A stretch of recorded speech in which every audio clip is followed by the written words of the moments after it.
Hi, this My is debate is starting right now, so that needs to be on headphones or mute. That can't be in the background.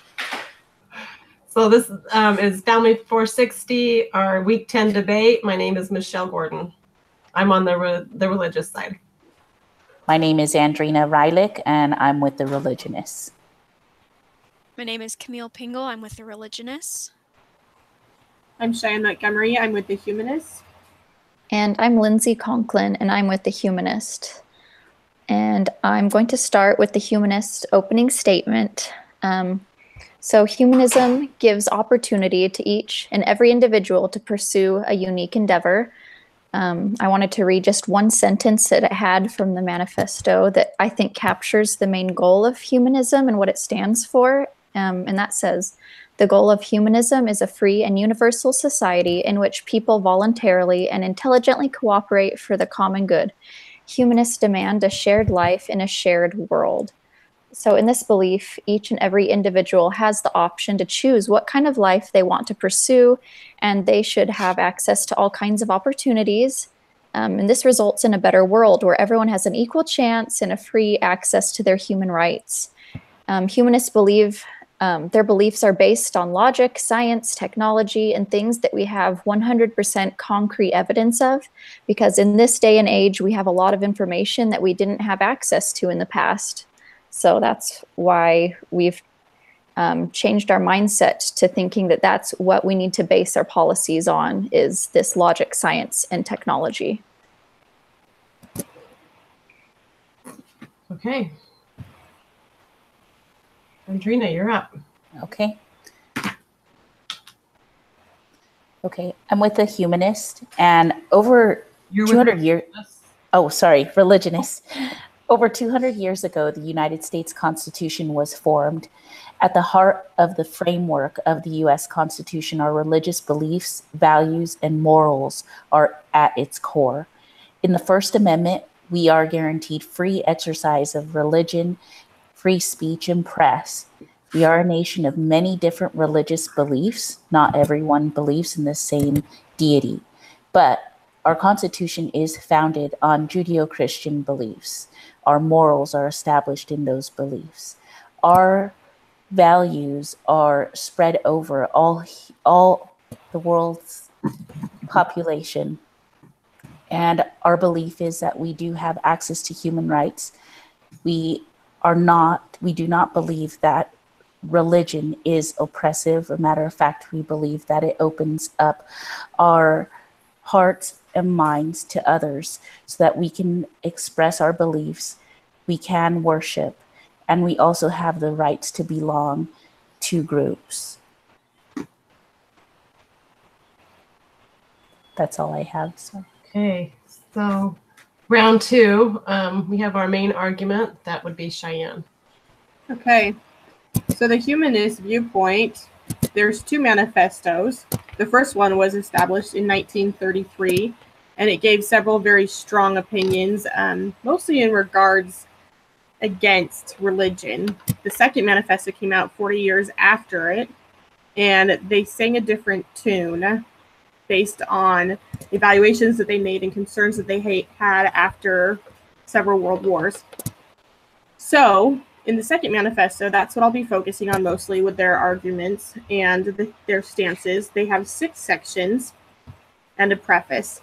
So from the preface, their main point is that we have made such grand advancements in science, technology, and social understanding, and our next step should be to harness those resources to free humanity from incompatible practices. So many people suffer and wonder what their purpose is. We can give people inspiration and hope through helping them recognize their human potential in an international community. So these 6 different stances that they take regard religion, ethics, individuals, democratic society, world community, and humanity as a whole. The first one, human life and needs should be considered priority above all else, and we should rely on one another to fulfill those needs, not deities. Deity has no proven record in the past, and we need to be able to rely on ourselves to fill our needs. The second one, concerning ethics, each ethical choice will be different from previous choices and should therefore not be standard rules. Ethical decisions can be reached through reason and logic. Third, individuals. Individual humans matter, and individuals should be able to express themselves in any way they desire, especially in their sexual pursuits, as long as it's not demeaning or exploitative of another individual's will. The next one is democratic society. All individuals have civil liberties and have the right to developing ideas that determine their lives. Equality in all forms must be achieved in regards to distribution of wealth, education, sexual orientation, race, gender, and each should be given proper value and opportunity. Fifth, world community. National boundaries and wars between nations should be abolished. There should be a transnational government established, again, because we are one race, the human race. That's what really matters. The final one is humanity as a whole. Good men and women have a responsibility to advocate for building a peaceful and prosperous world. So these are the main points of the Humanist Manifesto, the second manifesto. And that concludes my thoughts. Thank you. Okay, Camille. Okay. So these are the main arguments in summary of the religionist side of policymaking. In relation to the right of religious freedom, other nations aren't quite so lucky as the United States, and we must acknowledge the great freedoms and blessings of this country in regards to its laws, especially pertaining to religious freedom and freedom of speech.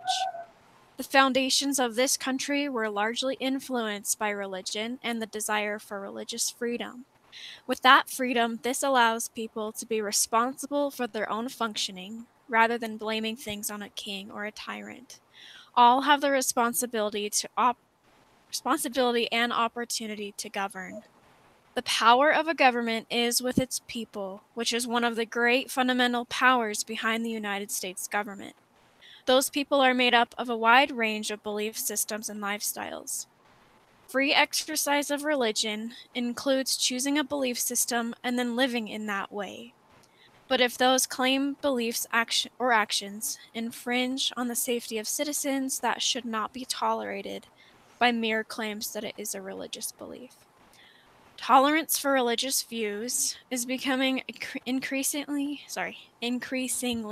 reduced and even hostile. While religious believers should never force their beliefs on others, non-believers should never prevent an individual from expressing free speech and vice versa. Maintaining religious freedom is a key to maintaining a free society. Unfortunately, religious affiliation is becoming a source of discrimination in the political arena. Atheists and other secular forces have been against religious individuals taking part in these issues because they feel that they also deserve freedom from religion, in the respect that if believers can have free speech, they should also be able to find protection from those beliefs they don't agree with. As Richard John Neuhaus has said, in a democracy that is free and robust, an opinion is no more disqualified for being religious than for being atheist or psychoanalytic or Marxist or just plain dumb. Those seeking for a change in the definition of marriage or other issues need not assume those supporting the traditional or ancient views are taking others' rights away. Freedom to believe or not to believe, and freedom to act or not to act is granted in the Constitution. Freedom of religion, commonly referred to as our first freedom, must be protected on all sides. In order to maintain a civil relationship between both sides, no matter how outdated or advanced the other side perceives the other as, respect and upholding of this constitutional right must be followed. And that concludes my thoughts. Okay, now it's time for cross-examination. Cheyenne or Lindsay, whoever wants to go first, your side gets to ask the questions first. Okay, I can go. I have to give like a 1-minute background to my question for you guys, but there's a controversial religious freedom debate in my area. I live in Idaho, and I went to high school with a couple girls who were part of a religion called the Followers of Christ. I don't know if you guys are familiar with that, but in that religion, they're not allowed to use any type of medicine or go to a doctor for any reason. So that's caused a lot of debate, mainly for the child's right. These parents in these religions, if their child is sick, they can't get antibiotics. And a lot of times children in this religion die from things like strep throat or just like the flu or things that are easily preventable. So my question for the religionists is, why should we give priority to religions, and why should they have rights when it's been known to cause harm to others, such as these children who these families are practicing their religious freedom by not using any Western medicine, but it's taking away from the children's rights. So how is that fair? I'll answer first, and anybody else chime in, please. I agree with religious freedom as long as it's not infringing on the rights of others. And I don't know if I agree with that religious practice of not offering medicines to children, because they don't have that voice. And I believe that's something where that line is crossed. The parents have that right, and adults have that right to choose that. If they choose not to have an antibiotic or a surgery or blood transfusion or whatever, as an adult, that is their right. But as a minor, I believe those children have the right to prudent medical care. So I would agree with your position on that. And I think that's a fringe that's not a huge population. It's a very small, concentrated group of people that believe that. And as adults, they have that right to choose that religious freedom. And more on that. So that was the First Amendment, was a religious freedom, but there is a fringe or a crossover with government, or the church and state is one of the divides that's in the Constitution. And so the government steps in when the child is under the age of 18. So in this particular case, the parents are actually breaking the law. So the government would fall in and take over their religious beliefs, because now they're breaking a law. So part of our religious beliefs is that we should follow the law of the land. And so because they're not following that law to provide medical care, the children have a right to medical care, then they're not following religious beliefs to their core, because they're breaking the law of the land. I would just agree with that as stated a little bit before in the main arguments, that although they do have that right to exercise their beliefs, those claimed beliefs or actions, if they're infringing on the safety of somebody else, that shouldn't be tolerated. So I agree with that. I had another question. Thank you for your answers. So next, I guess, do you guys think it's outdated, I guess, for those that believe in a deity? We have so much more information now. We have technologies and it's things that we didn't have 100 years ago, that maybe we should be basing our policies on the information we have now. Do you think it's outdated to still allow religion in policies when we have the information that we have now, I guess, is what it comes down to? I think a personal thought of mine is how in science, there's never an absolute, I guess. They have theories, some laws may occur, but science is constantly changing and even being revised. And so I don't know if the word outdated resonates with me very well. I think the definition of that word and just how fragile science and even religious beliefs can be. So I don't know how much I agree with that word, and also just the constant change in the world about how, I don't know if my thoughts are coming out correctly, but I just don't know if I understand that word outdated and what that possibly means to some people. Andrina, do you want to weigh in? No, I forgot my thought. I'll weigh in. I think that science and God kind of go hand in hand. We have these great scientific discoveries, and we're learning more about the universe and how great and vast it is. And I think we can still say that God created this earth. It just didn't happen out of matter. I mean, he formed the matter. I think there has to be that higher being that created us, that created this earth and the universe and everything else that it entails. So I think that although there are great strides in science, it wasn't that long ago in the lifespan of human history that we thought the earth was flat, and everybody believed that. So, but we can go back to Adam and Eve, who believed in a God, and that has been around since the beginning of time. So science changes, God's perception and the belief in God hasn't. He's still here.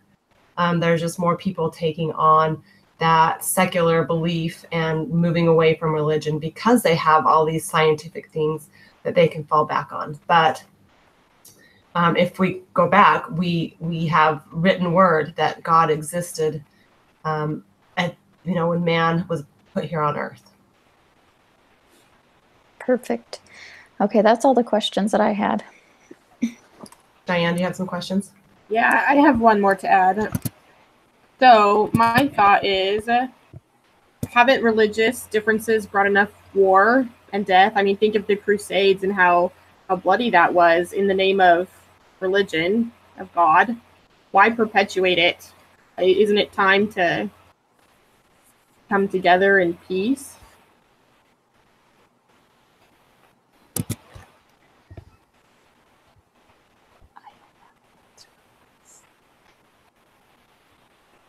Anybody want to speak up? I hate answering, doing all the talking. No, you're fine.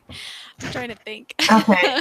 This was actually a question in one of the other debates, and I tried to research an answer for that because there wasn't one for how do we, if there's all this turmoil in these other countries that are based on religion and respect for another's religion, the only thing that I could go back to, and this has to do with the United States Constitution and I don't want to say one religion is more right than another, because these other countries that are having these issues based on religion are not the religion that our constitution. It's not the same religion we're talking about. We're talking about the U.S. Constitution that's based on Judeo-Christian beliefs, where we're talking about, well, how about the Palestinians and the Muslims? And it's not the same religious beliefs at the core that develops that. If we mirror their constitutions, because there's several other countries in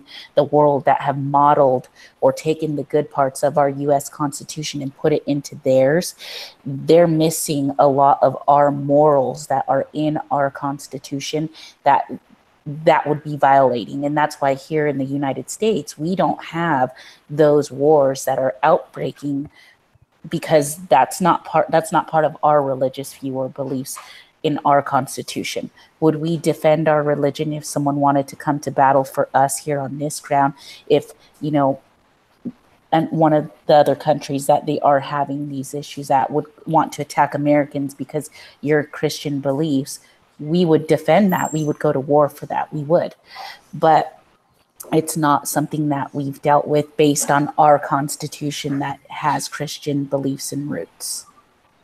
So, and I think that does go back to, our religious freedom is good and right until it infringes on the rights of others. And that's where those people are crossing the line. I do agree that there has been a lot of wars and fighting in the name of religion. But is that really the purpose of religion, is to create this chaos and this wars? It's not. So those people that are doing that, and that has done throughout the histories, are breaking the rules our country was founded upon. As Andrina said, our rules are based on, not having our religious freedom as long as it's not infringing, hurting, or, hurting anybody else. So I agree that there has been a lot of wars in the name of God. That's all. That's the only question I had for you. Okay, so now you guys want to ask us questions? Or actually, sorry, we have questions for you. So, Camille, do you want to start first? Yeah. So let me pull it up. Sorry, my computer is slow. Okay, so while reading the Humanist Manifesto, I noticed that a desire of humanists is a potential for the potential that humans have should not be unobstructed. Obstructed, sorry. Sorry. So you desire the potential for humans to be unobstructed, so nothing in people's way of becoming who they can be. And so a lot of people will claim that their personal religious affiliation and beliefs have unleashed increased worth and purpose in their lives towards their potential. So how do you propose that we reach a balance between humanist and religious quests for that potential in the future? That makes sense. I think one thing it mentions in there, it's really hard to think from this perspective, but it mentions spirituality, like that you can have like meditation and you can still have a spiritual mindset that has the same benefits of religion, but it's not like excluding anyone and grouping us into different areas. So I think that's what it emphasizes, that we can still be spiritual individually. I guess that's all I have.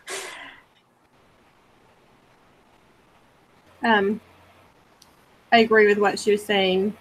And just as a preface, it is really hard to like twist your thoughts around how to answer this. And I'm trying to find a specific part.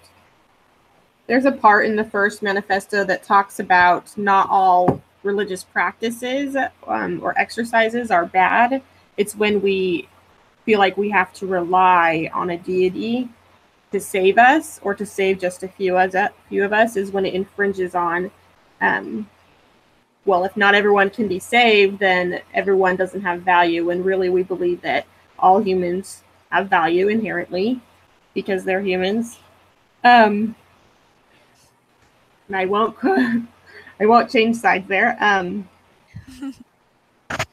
Anyways, what it comes down to is we should be able to take care of ourselves and not have to rely on a deity to save us. Does that answer your question? Yes. Okay. So my question is, I think, Lindsay, you stated that if humanists believe we can choose how we want to live our lives, why can't we choose religion and live our religious beliefs? Why does that have to be excluded from the humanist standpoint?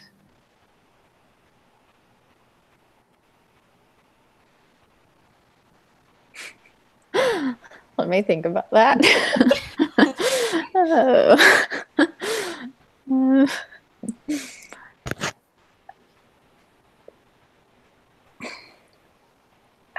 The only thing I can think of, honestly, is that it affects other people. Like I kind of said earlier, like when we're grouping ourselves, like the whole humanist approach is that we're a human race on the earth, and it doesn't want to divide people even into like different nationalities. It just wants us to think of everyone as just, we're all in this together type thing. So I have two questions, and that leads right into my second question.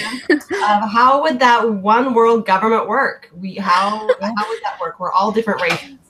We have, there's all these different governments, all these different nationalities, all these different cultures. How could we ever agree on one specific government, or even set of morals? How does that work? Look, can I back up to your first question real quick? And then I'll address that one. So in the second manifesto, in the first section, it states, we believe that traditional, dogmatic, or authoritarian religions that place revelation, God, ritual, or creed above human needs and experience do a disservice to the human species. Any account of nature should pass the test of scientific evidence in our judgment. The dogmas and myths of traditional religions do not do so. So we believe that believing in a God that makes you suffer, that puts his plan above your needs at the moment, is doing a disservice to humans. And to top that all, you can't even prove that he exists.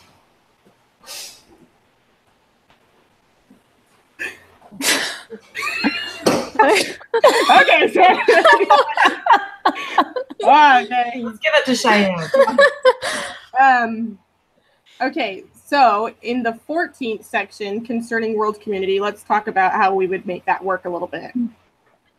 In the 14th section, it says the world community must engage in cooperative planning concerning the use of rapidly depleting resources. This is talking about planet Earth in particular, but world community must engage in cooperative planning. Aren't we more advanced wars and contention and shooting each other up to achieve what we need? Haven't we advanced enough as a society to be able to negotiate? In this, it talks about the art of negotiation. Haven't we advanced as a society enough to talk about this with one another? So would you propose that everybody has the same equal resources as we have here? What do you mean by equal resources? Like, well, there's people in China who don't have our standard of living, or India, or Africa. Water. And Yeah. if they did have our standard of living, how would we, there's not enough gas, oil, there's not enough natural resources to give every person on this planet the same opportunities and resources that we have. And I'm not saying that's right or fair, but that's unrealistic. So let's go visit. Hold on, I have to find it again.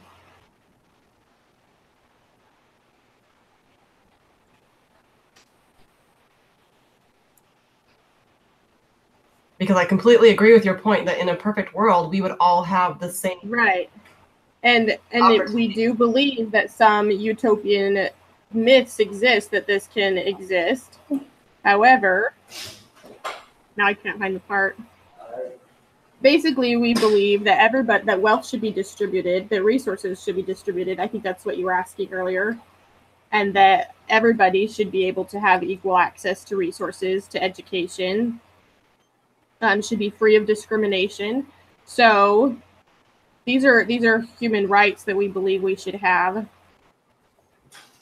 So does that address your question? Yeah, it's just an impossible task to achieve that goal, I feel. Well, maybe not in the near future, but hopefully in the future before we expand to other planets. So. Okay, Andrina, do you have a question? Mine is super easy because this was in your opening statement about deity, Camille. Like, it's not there, but your 12th reason says that believing that religion must work increasingly for joy in living.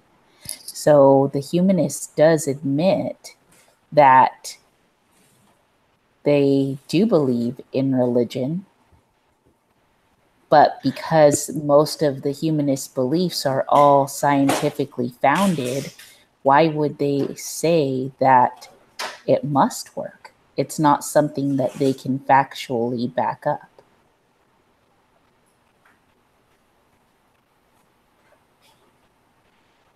This one's yours, Lindsay. I'm trying to look for the 12th one. It's in one. It's on two, page 2. 112? Yeah, 112.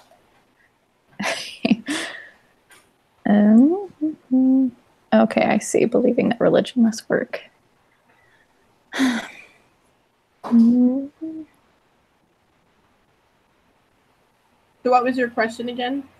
If your opening statement says that you don't rely on deity because you only use scientific facts because of the evolution of ecology, why does it admit that religion must work increasingly for joy in living? think there's no fact. I think what this is saying, that because so many people believe that religion brings happiness, we need to counter that by fostering creative activities for us to feel joy. That's what humanists believe. Okay. That sounds good. I don't know. What do you guys think? Can we move to the discussion part? I think we're probably We're now to the closing. Now to the closing. Oh, well, I have a statement too then. Okay, so you get to go first. Whoever's doing your closing statement. That's me. Okay.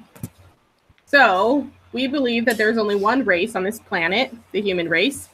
We have been for several decades at an important junction in time where we must decide to abandon previous religious and theist values and practices and instead embrace humanity itself as our hope for the future. So that's our concluding statement. Okay, and I'm giving the closing statement. And I have freedom of religion. Freedom of religion is a basic human right. We should have the right not only to believe in our religion, be able to practice our religion out in public without the threat or fear of retaliation.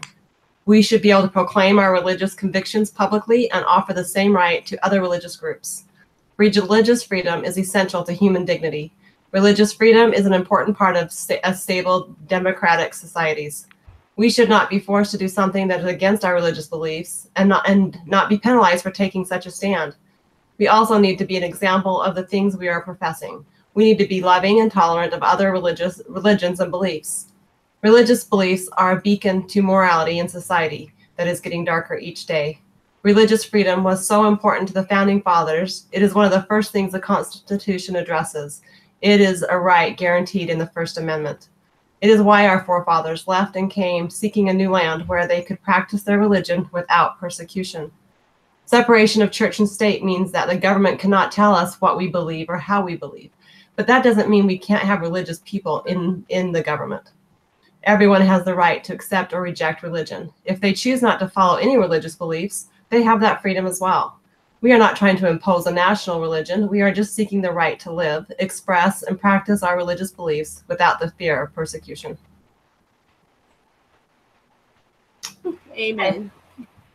So now we have like a quick wrap up on how we think we did. I thought everybody did great. I thought you guys did a great job too. I give props to people who are humanists. That's hard to come up with. Well, I thought I was on the humanist group at first, so I was really prepared to. You to counter us. So it's like, this is great. I love a good debate. I like to play the other side. I like to play the devil's advocate. Right. I really liked it. I liked it. I liked learning about the humanist side. It was interesting. Yeah. It was interesting to me how much was based in good values and good principles, but then it just twisted it at the beginning of we don't need God to accomplish these things. Right. There was so much good in there, but then there were, like you just said, there were a few things that were like, oh, that rubs me really the wrong way. Mm-hmm. I really like this, and I believe this, but not this. Right. I had a hard time with a few things that they were proclaiming. So yeah, that Second Amendment, once it came out with that second, the first one was pretty good, I thought. Yeah, go ahead. Do you have anything else to say there? No, I was going to talk a little bit of where it got sketchy for me was the 8th. Once you start getting farther into and it starts talking about schools and conditions and associations and decision-making groups, and it really started crossing the line into big things that we decide on.